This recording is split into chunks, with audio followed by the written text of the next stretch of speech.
Good evening. Good evening. Good evening, sir. Good evening. sir. Good evening, sir. Good evening. How are you, sir? Good evening, sir. Fine बेटा. Good evening. How are you, sir? How are you, sir? Good evening. मैं अच्छा हूँ. आप सभी कैसे हैं? We are Sir, fine, we are sir. Sir, we are good. अच्छा. तो जो So we are also fine. Very good, बहुत अच्छे. तो आज जो बच्चे नए हैं ग्रुप बी में ज्वाइन किए हैं इसी महीने, वो बच्चे भी ज्वाइन कर लेंगे ना class. Yes, sir. Yes. Yes, sir. और ग्रुप ए के जो बच्चे हैं पहले से ही ग्रुप ए में हैं, अगर वो ज्वाइन कर लिए ना, उनको ज्वाइन करने की जरूरत नहीं है क्योंकि मैं सेम चीज ही पढ़ाऊंगा. ठीक है. चलो अब हम ना क्लास शुरू करते हैं. वीडियो चल रही है, रिकॉर्डिंग. अब ये बताइए कि पहले आपके डाउट मैं लूं या पहले पढ़ाई करें, ये बताइए आप सभी. सर पहले आप पढ़ा दो. स्टडी करवा दो. हाँ, पहले मैं काम करता हूँ. मैं कुछ पढ़ाता हूँ आपको, एक चैप्टर कवर कराता हूँ, उसके बाद आपके डाउट लूंगा. ठीक है. आपको कोई भी डाउट हो ओके सर. आप नोटबुक में नोट करना, और जब मैं आप डाउट पूछूं तब आपको वो डाउट पूछने. तो सभी बच्चे ना म्यूट कर लीजिए प्लीज. आप सभी बच्चे हेडफोन चल नहीं रहे हैं. पता नहीं. म्यूट कर लीजिए सभी बच्चे. चलो अब हम ना क्लास शुरू करते हैं. मैंने गुड जो morning sir. Good evening sir. हाँ, गुड इवनिंग. तो मैंने क्या किया था कि जो पिछले मंथ ग्रुप ए के बच्चों को चैप्टर 2 और चैप्टर 3 दो चैप्टर्स पढ़ाए थे. ठीक है. लेकिन ग्रुप बी वालों को और जो नए बच्चे आए हैं उनको मैं ये दो चैप्टर्स नहीं पढ़ा पाया था. ठीक है. तो अब हम इस क्लास में चैप्टर 2 पढ़ने की कोशिश करेंगे. तो जो चैप्टर 2 है वो बेसिकली क्या है, ग्लोब, लैटिट्यूड्स एंड लॉन्गिट्यूड्स. ये आपका चैप्टर 2 है सीबीएसई बोर्ड का. जो पंजाब बोर्ड के स्टूडेंट्स हैं उनके चैप्टर का नेम थोड़ा चेंज हो सकता है, थोड़ा डिफरेंट हो सकता है, बट कंटेंट ऑलमोस्ट सेम है. ठीक है. तो अब हम आगे बढ़ते हैं. हम थोड़ा डिफरेंट तरीके से पढ़ाई करेंगे. मैं क्या करूंगा कि एक एक पैराग्राफ ना आपसे पढ़वाऊंगा. पढ़वाने के दो कारण हैं. एक तो आपकी जो रीडिंग ऑफ इंग्लिश है उसको मैं थोड़ा चेक करना चाहता हूं कि आप कितना अच्छे से वो पढ़ पढ़ पाते हो. ठीक है. दूसरा, ओके सर. आप अपने फ्रेंड्स के साथ एक बड़ी क्लास में कोई आपके अंदर जो कॉन्फिडेंस और आपके अंदर जो एक स्पीकिंग की जो दिक्कत होती है वो आती है कि नहीं आती है. ठीक है. अब मैं ना अल्फाबेटिकली पूछूंगा. ऐसे तो ना फिर थोड़ा दिक्कत होगी कि किस बच्चे से पूछना है किससे नहीं पूछना है. तो मैं क्या करूंगा कि अल्फाबेटिकली चलते हैं, ए से चलते हैं. तो आप सभी अपना म्यूट कर लीजिए, फिर अल्फाबेटिकली ऑर्डर आ जाता है ऑटोमेटिकली. ठीक है. तो हम ना अरमान सिंह से पहले पढ़वा लेते हैं. अरमान, अरमान आप अनम्यूट कीजिए और आप ये जो पहला सर. पैराग्राफ है. सर. हम्म. सर. सर मेरी आईडी. सर वो 70 से हमारी आईडी है. रणवीर कौर. ठीक है. आप एक एक तो ना मैंने आपको बताया था. वो 70 से. ठीक है. आप आईडीज को अपने नाम से करिए, और दूसरा ना मैं सभी बच्चों से पढ़वाऊंगा. ठीक है. आप ऐसे कोई कोई बीच में बोलेगा ना तो उससे क्या होगा कि कुछ बच्चे पढ़ पाएंगे कुछ बच्चे नहीं पढ़ पाएंगे. तो मैं अल्फाबेटिकली अगर चलूंगा ना तो मुझे पता रहेगा कि किस बच्चे से मैंने पढ़ा लिया है किससे नहीं पढ़ाया है. ठीक है. तो अरमान से पहले शुरू करते हैं. अरमान अल्फाबेटिकली टॉप ऑर्डर में आता है. तो अरमान ये पहला पैराग्राफ आप प्लीज पढ़िए. अरमान आपको वॉइस आ रही है? चैप्टर. हाँ. Sir yes. हाँ, पढ़िए. In in the past that our planet is a अरमान सिंह की ना वॉइस क्लियर नहीं आ रही है। South and अरमान आपकी ना वॉइस क्लियर नहीं आ रही है, आप उससे ना थोड़ी देर में पढ़वाते हैं, हम ना किसी और बच्चे से पढ़वाते हैं अल्फाबेटिकली। हम अब आप सभी ना अपना म्यूट करके रखिए, आप अगर अनम्यूट रखेंगे ना सर ये कितना पैरा है? तो ऑर्डर ना थोड़ा चेंज हो जाता है आप अल्फाबेटिकली, तो आप सभी बच्चे म्यूट रखिए। अमृता कुमारी आपसे पढ़वाते हैं। अमृता आप पढ़ना जरा ये पहला पैराग्राफ। अमृता, अमृता आपको वॉइस आ रही है? चलो अमृता नहीं, अनमोल से पढ़वाते हैं। Anmol Khajuria.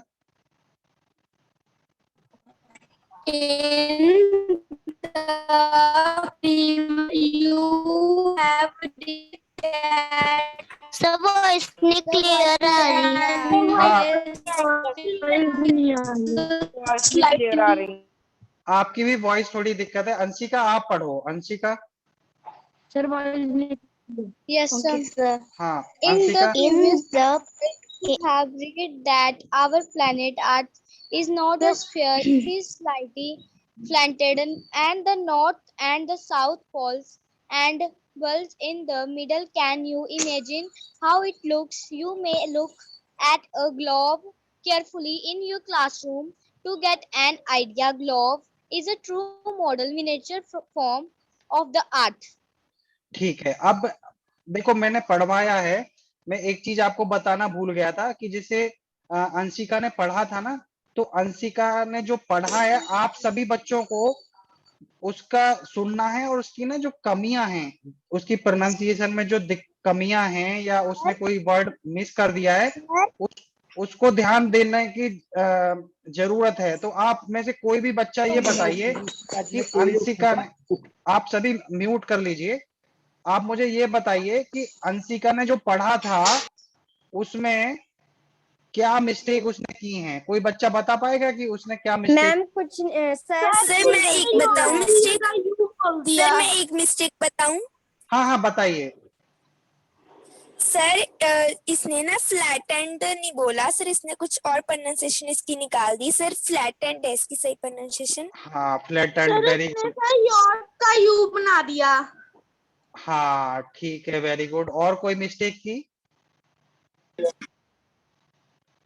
Sir excuse me, this sir इसने मिनिएचर फ्रॉम नहीं बोला। हाँ ठीक है, वेरी गुड। वैसे देखो जो अंशिका है सर इसने ना, मिनिएचर फॉर्म मैंने बोला।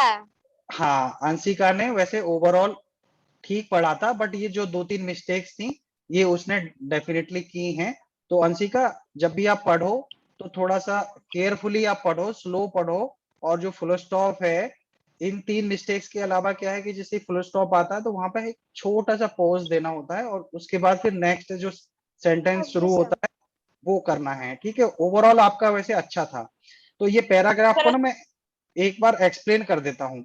तो देखो आपको ये चैप्टर 2 है। चैप्टर 1 में हमने क्या पढ़ा था? Our planet earth. Our planet earth में हमने जो भी स्टार्स हैं, सेलेस्टियल बॉडीज हैं, मून है, उनके बारे में हमने पढ़ाई की थी। ठीक है, अब इस वाले जो चैप्टर है इसमें हमें क्या पढ़ना है? उस चैप्टर से एक चीज और हमें पता चली थी कि जो अर्थ है वो स्फीयर नहीं है। ठीक है, वो स्लाइटली फ्लैटेंड है। कहाँ पे फ्लैटेंड है? टॉप और बॉटम। टॉप को क्या बोलते हैं? नॉर्थ पोल, और बॉटम को क्या बोलते हैं? South Pole. तो जैसे एक स्फेरिकल बॉल होती है, स्फेरिकल बॉल आपने कोई टेनिस की बॉल देखी हो या फुटबॉल की देखी हो, तो आप उसको किसी भी पॉइंट पे देखोगे तो वो उसका जो कर्वेचर है, उसका जो एंगल है वो ना सेम रहता है।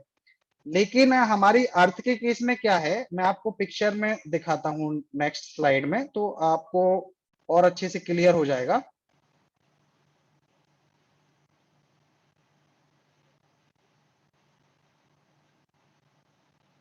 ਹੁੰਦੀਆਂ ਨੇ ਉਹ ਹੋ ਜਾਂਦੀਆਂ ਨੇ।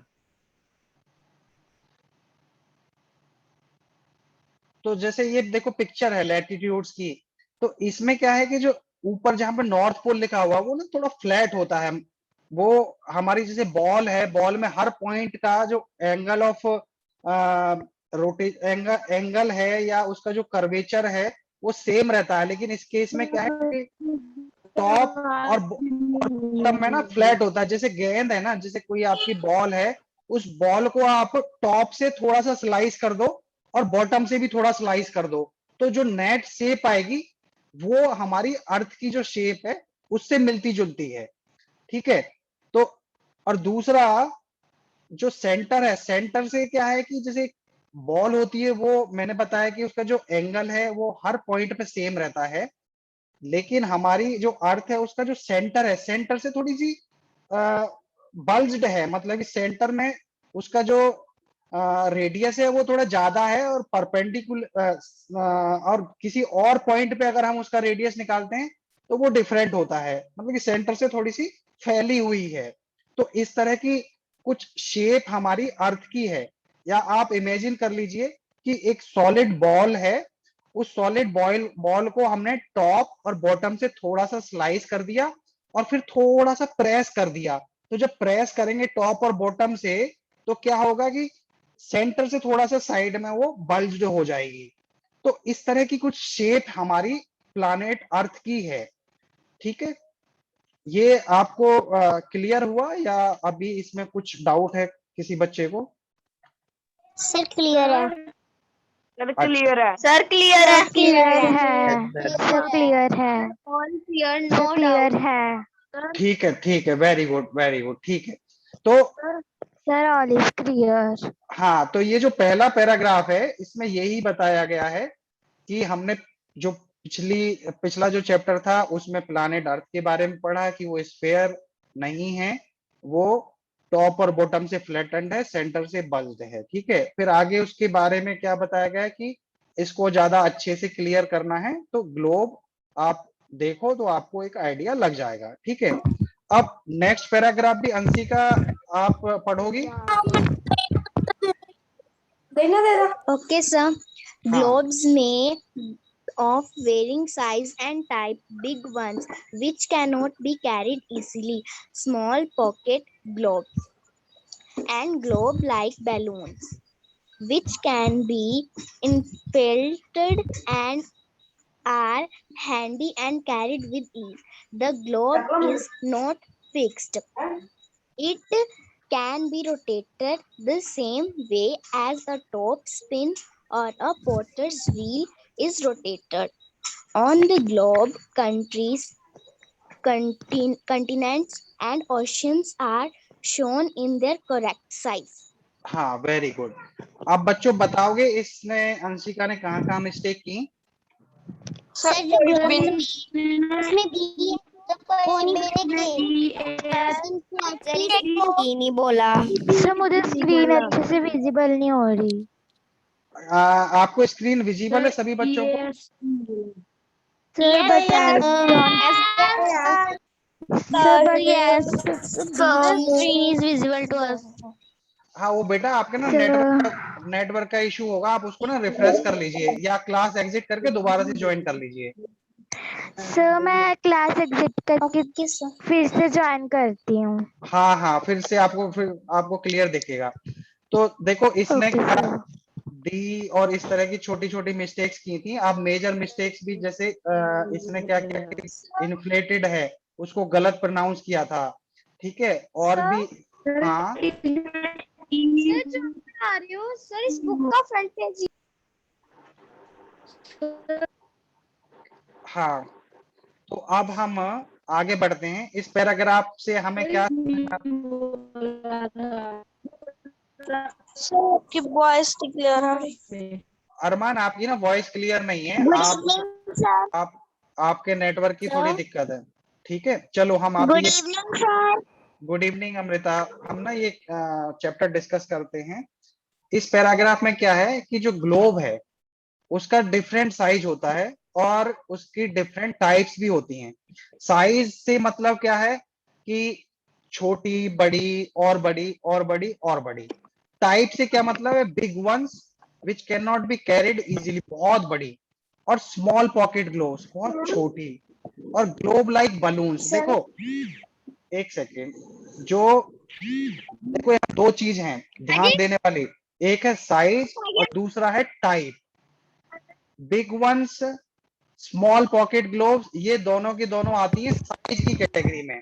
ठीक है, साइज आपका बहुत छोटा हो सकता है, मीडियम हो सकता है, बहुत बड़ा हो सकता है और बहुत बड़ा हो सकता है। ठीक है, लेकिन जो टाइप है वो साइज से कैसे डिफरेंट है? तो टाइप में क्या होता है बेटा कि जैसे आपकी कोई है वो स्टोन की ग्लोब बनी है, कोई आपकी बलून की ग्लोब बनी हुई है, कोई ग्लोब आपकी सॉलिड है, कोई ग्लोब आपकी होलो है। ठीक है, तो वो आपकी आती है टाइप्स में। तो साइज और टाइप आपको क्लियर हो गया? सर वॉइस नहीं आ रही है अच्छे से। आप Sir, सभी yes, it looked all clear. आप आप So सभी there is क्या no doubt. आप क्या कीजिए, आपकी वॉइस क्लियर नहीं आ रही। मेरी वॉइस क्लियर आ रही है सभी को। आप क्या कीजिए, अपना म्यूट कीजिए, म्यूट करके और वीडियो भी आप ऑफ कीजिए, तो आपको वॉइस मेरी क्लियर आएगी। क्योंकि आप वीडियो ऑन करके रखोगे, अपना अनम्यूट करके रखोगे, तो आपको वॉइस नहीं आएगी मेरी क्लियर। मुझे ही बहुत मुश्किल से आपकी वॉइस सुनाई देती है। तो आपको भी फिर उसको ना फॉलो करना चाहिए। आप अपना म्यूट करके रखिए, वीडियो ऑफ करके रखिए। ठीक है, चलो आगे आगे बढ़ते हैं।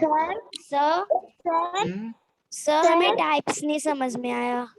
चलो मैं टाइप्स बता देता हूं। देखो, साइज और टाइप दो चीजें मेंशन है। साइज का मतलब है कि एक ऐसी ग्लोब जिसको हम अपने हाथ में पकड़ सकते हैं, हैंड मतलब कि मुट्ठी में पकड़ सकते हैं। दूसरी ग्लोब ऐसी कि जिसको हम दोनों हाथों से ऐसे पकड़ सकते हैं। तीसरा साइज क्या है कि बहुत बड़ा, जिसको बड़े बड़े लोग भी चारों तरफ से ऐसे हाथ फैला के पकड़ पाएंगे, उस तरह की ग्लोव्स। तो जैसे जैसे Sir, okay. उसकी रेडियस बढ़ती चली जाती है तो उसका साइज चेंज होता चला जाता है। अब टाइप मैं बता रहा हूँ, टाइप क्या होती है? कोई ग्लोब रबर की बनी है, कोई ग्लोब आपकी स्टोन की बनी है, कोई ग्लोब आपकी मेटल की बनी है, कोई ग्लोब सॉलिड है, कोई ग्लोब होलो है अंदर से। देखो, हमें तो बाहर का सरफेस दिखता है ना, अंदर वो होलो है, उसमें हवा भरी है, या वो सॉलिड है, तो वो ज्यादा उसका सिग्निफिकेंस नहीं होता है हमारे लिए। बट जब टाइप की बात हम करते हैं तो उस केस में हमें उन सब चीजों को कैटेगराइज करना है कि वो होलो है, सॉलिडिफाइड है, किस मटेरियल की बनी है। तो वो सारी की सारी चीजें हमारी टाइप्स के अंदर आ जाती हैं। ठीक है, तो साइज और टाइप आपको क्लियर हो गया। ठीक है, आगे क्या है? Globe like balloons which can be inflated and are handy and carried with ease. तो जैसे मैं बताया ना कि होलो है और बलून से या रबर से बना हुआ है, तो उनको क्या करते हैं कि उनकी हवा निकाल देते हैं उन ग्लोब्स की। जैसे आपने ना फुटबॉल देखा होगा, तो फुटबॉल क्या होता है, जब मार्केट से लेने जाते हैं तो उसकी हवा निकली हुई होती है, तो वो एक बहुत ही छोटे से कॉम्पैक्ट साइज में पैक्ड होता है। लेकिन जब हम उसे घर लेके आते हैं तो उसमें हवा भर देते हैं तो वो बड़ा हो जाता है। सेम इसी तरह से सर बट वो कंपल्सरी नहीं है कि हमें ओनली फटी हुई बॉल के साथ ही फटी हुई बॉल ही मिल सके।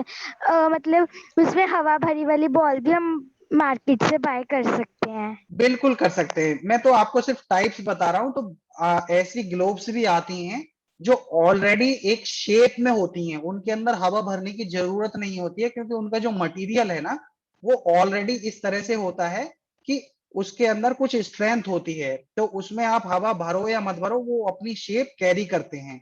लेकिन कुछ मटेरियल जैसे बलून टाइप्स से ग्लोव्स बनी हुई होती हैं तो वो हैंडी होती हैं, इसलिए वो एक टाइप बताई गई है। तो मैंने जैसे बताया ना कि कुछ सॉलिड होती हैं, कुछ रबर से बनी होती हैं, कुछ बलून्स की बनी हुई होती हैं। तो वेरियस टाइप्स हैं। अगर हमें जैसे मान लो मैं एक सर टीचर, आपकी वॉइस क्लियर नहीं आ रही। बाकी बच्चों क्लियर आ रही। क्लियर आ रही है क्लियर है बेटा? भाई।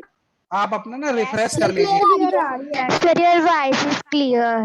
हाँ, तो अब मैं क्या बता रहा था कि जैसे मैं एक टीचर हूँ, आपके स्कूल में आया, मान लो पहले मैं मलौट में आया, फिर मलेरकोटला आया, फिर मान लो कि मैं होशियारपुर आया, तो मैं क्या करूंगा कि मुझे ग्लोब आपको दिखानी है, तो मैं बलून टाइप की ग्लोब ही उस टाइम पे मैं यू कैरी करूंगा, क्योंकि अगर बड़ी सॉलिड ग्लोब में लेके जाऊंगा तो ज्यादा स्पेस लेगी।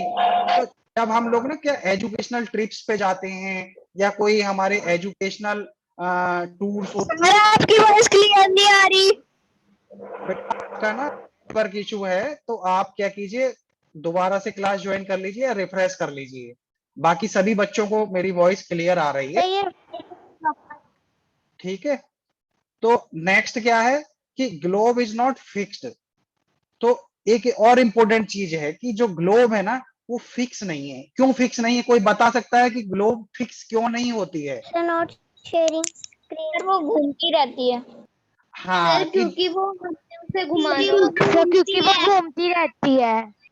हाँ एग्जैक्टली मैं सर सर वो 24 आवर घूमती उनमें रहती से है। हाँ जो ग्लोब है ना, ग्लोब हमारी अर्थ का ट्रू मॉडल है। ट्रू मॉडल जिसको बोलते हैं ना, कि जैसी हमारी अर्थ है ना, कि ऊपर से फ्लैटन्ड है, सेंटर से बल्ज है, और हमारी अर्थ रोटेट करती है, ठीक है। तो जैसे जैसे हमारी अर्थ की एक्टिविटीज होती हैं, जैसी जैसी उसकी शेप है, उस तरह का बिल्कुल हमारा जो ग्लोब है वो उसका मॉडल होता है। बस उसमें ग्लोब में एक दिक्कत होती है कि जो अर्थ है ना, अर्थ हमारी रिवॉल्यूशन भी करती है और रोटेशन भी करती है।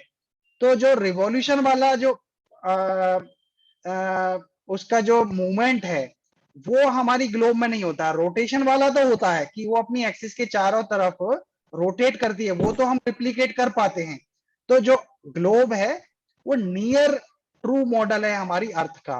तो जितना मैक्सिमम पॉसिबल हो पाता है उतना हम मॉडल्स को रियलिस्टिक बनाने की कोशिश करते हैं। तो जो ग्लोब है वो भी हमारा अर्थ का एक मॉडल ही है, ठीक है। तो हमारी जैसे अर्थ फिक्स नहीं है, ऐसे ही हमारी ग्लोब भी फिक्स नहीं होती है।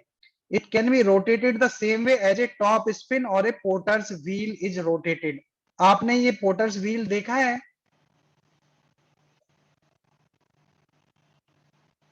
Yes sir. क्या नो होता है? सर। कोई बच्चा सर बताएगा? कोई बच्चा बताएगा पोर्टर्स व्हील क्या होता है? सर मैं बताऊं। हाँ बताइए। रिपीट करना। तो मैम पोर्टर्स व्हील बताइए, सर पोर्टर्स व्हील क्या होता है? सर जिससे जो मिट्टी के घड़े बनते हैं वो उसकी बनते हैं।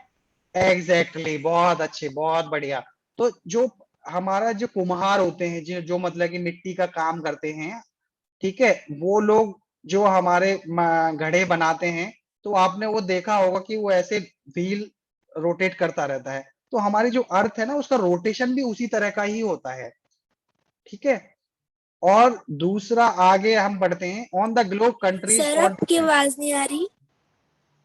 बेटा जिनको मेरी वॉइस नहीं आती ना बीच बीच में, वो क्या कीजिए कि क्लास को एग्जिट करके दोबारा से ज्वाइन कर लीजिए, क्योंकि आपके ना नेटवर्क की दिक्कत होती है। मेरी वॉइस मैक्सिमम बच्चों को क्लियर आ रही है, सिर्फ एक या दो बच्चों को नहीं आती है क्योंकि उनको नेटवर्क की दिक्कत होती है। तो जब आपके वॉइस का इशू रहे ना, तो आप उसको क्वेश्चन मत पूछिए बीच में, आप क्लास एग्जिट करके फिर से ज्वाइन कर लीजिए। मैं तुरंत आपको इन कर लूंगा। तो उससे क्या होगा, डिस्टरबेंस भी नहीं होगी क्लास में, और आपका जो टेक्निकल प्रॉब्लम है ना उसको तो देखो हमें उसी तरीके से सॉल्व करना जिस तरीके से वो सॉल्व होगा, ठीक है। नेटवर्क की दिक्कत है तो हमें नेटवर्क की दिक्कत को नेटवर्क को रिफ्रेश करके या अपनी लोकेशन चेंज करके ही दूर कर सकते हैं। आप मुझे बोलोगे कि वॉइस नहीं आ रही, तो उसमें मैं ज्यादा कुछ नहीं कर पाऊंगा, क्योंकि ये देखो ऑनलाइन क्लासेस में थोड़ी दिक्कत होती है, क्योंकि आप सभी बच्चे क्या मोबाइल का यूज करते हैं। मोबाइल में डेटा लिमिटेड होता है, कई बार डेटा खत्म हो जाता है। तो उस करके कि जब स्पीड स्लो हो जाती है इंटरनेट की, तो फिर वॉइस ब्रेक होने लग जाती है। तो उसके जो टेक्निकल इश्यूज है ना, वो मैंने आपको बताया कि आप म्यूट करके रखिए और वीडियो अपना ऑफ करके रखिए, तो आपका डेटा कम से कम यूज होगा, ठीक है। और आप डेटा को ना क्लास लगाने से पहले एक बार चेक कर लिया कीजिए कि आपके मोबाइल में कितना डेटा वगैरह अवेलेबल है। डेली बेसिस पे आप थोड़ा सा डेटा सेव करके रखिए, और जब क्लास लेते हैं तो उस टाइम पे भी डेटा को सेव करके रखिए, ठीक है। ये थोड़ी सी दिक्कतें आती हैं क्योंकि सभी के पास ब्रॉडबैंड वगैरह नहीं होता है, तो ये थोड़ी सी टेक्निकल दिक्कतें रहेंगी। तो इसका समाधान एक तो मैंने ये बता दिया, दूसरा ये है कि फिर भी अगर वॉइस आपकी क्लियर नहीं आती है ना, तो मैं अपने जो भी क्लास के वीडियोज होते हैं उनको मैं यूट्यूब पे अपलोड भी करता हूँ। तो अगर कहीं पे कोई चीज रह जाए ना इन बिटवीन, तो उसको आप क्या है कि फास्ट मोड में जाके वहां वीडियो प्ले करके एक बार देख लीजिए। उससे क्या होगा कि आपके सर जो आपका चैनल का नेम क्या है? कल मैंने लिंक शेयर किया और एक पोस्टर शेयर किया था, उसमें चैनल का नेम, लिंक, सारी चीजें दी हुई हैं। और मैं अभी जो आपको क्लास पढ़ा रहा हूँ ना, इस क्लास को मैं अपलोड करूंगा यूट्यूब पे और इसका लिंक भी शेयर करूंगा। तो उस लिंक में चैनल का नाम भी आ जाता है, आप उसको सब्सक्राइब कर लें। ठीक है सर सर ओके सर। हाँ चलो, सर हाँ बताइए क्या पूछना है। सर आप कौन सा चैप्टर पढ़ा रहे हो? मैं चैप्टर 2 पढ़ा रहा हूँ बेटा, जो मैंने ग्रुप बी और नए बच्चों को नहीं पढ़ाया है। ठीक है सर चैप्टर 1 हो गया है। चैप्टर 1 मैंने जुलाई में करवा दिया था, आप नए आए हो तो अभी मैं आपको चैप्टर 2 करा देता हूँ। फिर चैप्टर 1 भी मैं कोशिश करूंगा कि आपके एग्जाम से पहले हो जाए। जो नए बच्चे हैं ना, उनको थोड़ा सा 15 दिन के बाद आपके एग्जाम हैं, तो 15 दिन में 4 चैप्टर आपके एग्जाम्स में आने वाले हैं और 4 चैप्टर मैंने भी कराए हैं पुराने बच्चों को। तो उनको मैं क्या कराऊंगा, तो उनके मैं टेस्ट लूंगा। तो टेस्ट में क्या होगा कि उनका रिवीजन हो जाएगा, उनकी प्रैक्टिस हो जाएगी। तो मैं यही कर सकता हूँ इन 15 दिनों में। और जब आपके एग्जाम हो जाएंगे उसके बाद फिर हम शुरू से क्लासेस को करेंगे ग्रुप बी वालों के लिए। हाँ, आप कुछ पूछना है तो बताइए। सर क्या सर नो। पेपर आएगा वो हमारी बुक से आया कि जो स्कूल की बुक से वहां से आएगा? देखो, आपके स्कूल के एग्जाम्स हैं तो आपकी जो स्कूल की बुक्स हैं उसी से ही आएगा। लेकिन मैं आपकी प्रैक्टिस ऐसी करा दूंगा कि आपके चैप्टर में कोई भी टॉपिक या कोई भी पॉइंट ऐसा ना रहे जो आपको नहीं आता हो, क्योंकि मैंने एक एक चैप्टर से कम 50-50, 60-60 क्वेश्चंस बनाए हैं। जबकि आपकी जो एक्सरसाइज होती है चैप्टर के एंड में, उसमें आपको हार्डली 10 से 15 क्वेश्चंस होते हैं, लेकिन मैंने हर चैप्टर के कम से कम 50-60 क्वेश्चंस बनाए हैं। ठीक है, तो जब हम इतने सारे क्वेश्चंस को करेंगे तो हमारा कोई भी कंसेप्ट, कोई भी पॉइंट रह नहीं पाएगा। ठीक है, चलो अब मैं आगे बढ़ता हूँ। Okay sir. On the book है। हाँ कर दोगे सर? हाँ सर आप सेंड कर दोगे? हाँ, वो मैं शेयर कर दूंगा। ठीक है चलो। सर एसएससी का पेपर आप डालते हो? नहीं, एसएसटी का पेपर तो आपके स्कूल के टीचर्स ही बनाएंगे, मैं तो आपको प्रैक्टिस कराऊंगा, आपके डाउट्स क्लियर कराऊंगा। ठीक है okay sir. For general sir मेरी नॉलेज हिंदी सर। में है ये। सर हाँ, हमारी बुक में ये पैराग्राफ नहीं है। आप पंजाब बोर्ड से हो? Yes sir. हाँ, पंजाब सर बोर्ड मैं वाले। हाँ, जो बच्चे एक सर काम, मैं ज्योग्राफी ठीक है, एक काम करना, जो आपका ग्रुप है ना व्हाट्सएप का, उसमें मेरा नंबर है। उस नंबर पे इग्नाइटेड माइंड्स का एक लोगो लगा हुआ है। उस नंबर पे सिर्फ वो बच्चे जो पंजाब बोर्ड के हैं, वो बच्चे अपना नाम लिखेंगे, अपना ग्रुप लिखेंगे, अपनी क्लास लिखेंगे और मुझे मैसेज करेंगे व्हाट्सएप पे कि हमारा पंजाब बोर्ड है और हमारी जो एसएसटी की जो बुक है वो हिंदी में है, पंजाबी में है या इंग्लिश में है। ये चीज आप लिख के मुझे भेजिए, हमारी हिंदी में। तो मुझे पता चल जाएगा कि कितने बच्चों की हिंदी में है, कितने की पंजाबी में, कितने की इंग्लिश में है। और हमारी इंग्लिश में है। सिर्फ पंजाब बोर्ड वाले, सिर्फ पंजाब बोर्ड वाले, सीबीएसई बोर्ड वाले नहीं मैसेज करेंगे। ठीक है सर हमारी सेम है। हाँ सर ठीक है आप जी। ग्रुप हमारी भी सेम है। Sir should we continue our study? हाँ चलो ठीक है, अब हम आगे पढ़ाई करते हैं। तो ऑन द ग्लोब, जो ग्लोब होती है उस पे क्या होता है कि जो कंट्रीज हैं, जैसे कंट्रीज क्या होते हैं, जैसे इंडिया एक कंट्री है, इसके पड़ोस में पाकिस्तान है, बांग्लादेश है, ये कंट्रीज होते हैं। ठीक है, इनकी इंटरनेशनल बाउंड्रीज होती हैं, वो हम आगे वाले चैप्टर्स में पढ़ेंगे कि इंटरनेशनल बाउंड्रीज क्या होती हैं, नेशनल बाउंड्रीज क्या होती हैं। तो कंट्रीज को रिप्रेजेंट किया जाता है, कॉन्टिनेंट्स, कॉन्टिनेंट्स होते हैं उनको रिप्रेजेंट किया जाता है। और फिर जो ओशियंस होते हैं कि ये हमारा अरबियन ओशियन है या इंडियन ओशियन है, उन सब ओशियंस को, कॉन्टिनेंट्स को हम ग्लोब पे रिप्रेजेंट करते हैं। ठीक है, अब सर एक नेक्स्ट बार फिर से रिपीट करना। कि जो हमारी ग्लोब होती है, ग्लोब पे हम कंट्रीज को रिप्रेजेंट करते हैं, ओशियंस को रिप्रेजेंट करते हैं और कॉन्टिनेंट्स को रिप्रेजेंट करते हैं। ठीक है, अब Sir, can I read? हाँ, नेक्स्ट पैराग्राफ आप रीड कीजिए, दोनों पैराग्राफ रीड कीजिएगा। It it is difficult to describe the location of a point on a sphere like the Earth. Now the question arises as to how to locate a place on it. We need certain points of reference and lines to find out the location of places. You will notice that a needle is fixed through the globe in a titled manner, which is called its axis. 2 points on the globe through which the needle passes are 2 poles, North Pole and South Pole. The globe can be moved around this needle from west to east, just as the Earth moves. But remember, there is a major difference. The real Earth has no such needle.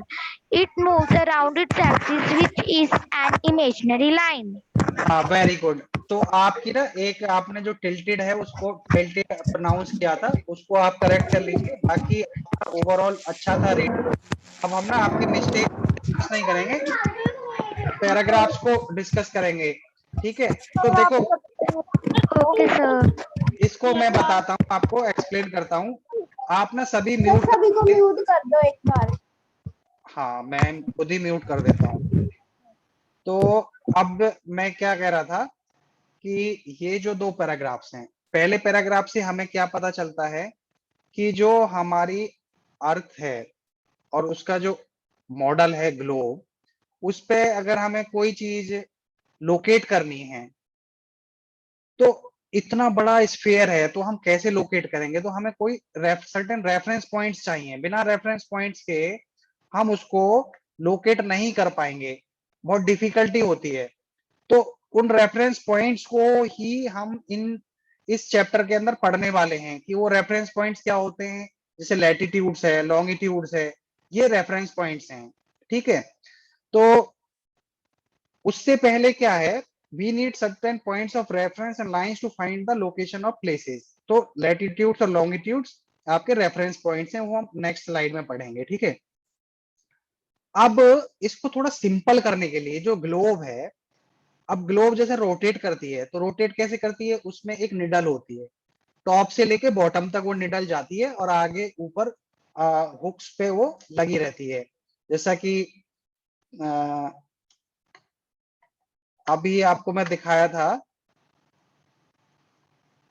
देखो ये जैसे needle है, ये यहाँ पे लगी हुई है और ये स्टैंड है, इसमें इस तरीके से ये हमारी ग्लोब लगी होती है। ठीक है, तो अब क्या है कि जो ये निडल है इसको हम बोलते हैं एक्सिस।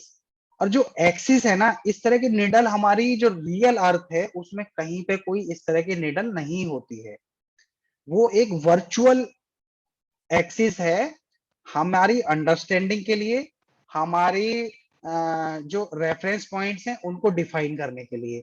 तो रियल अर्थ में कहीं कोई इस तरह की निडल नहीं होती है।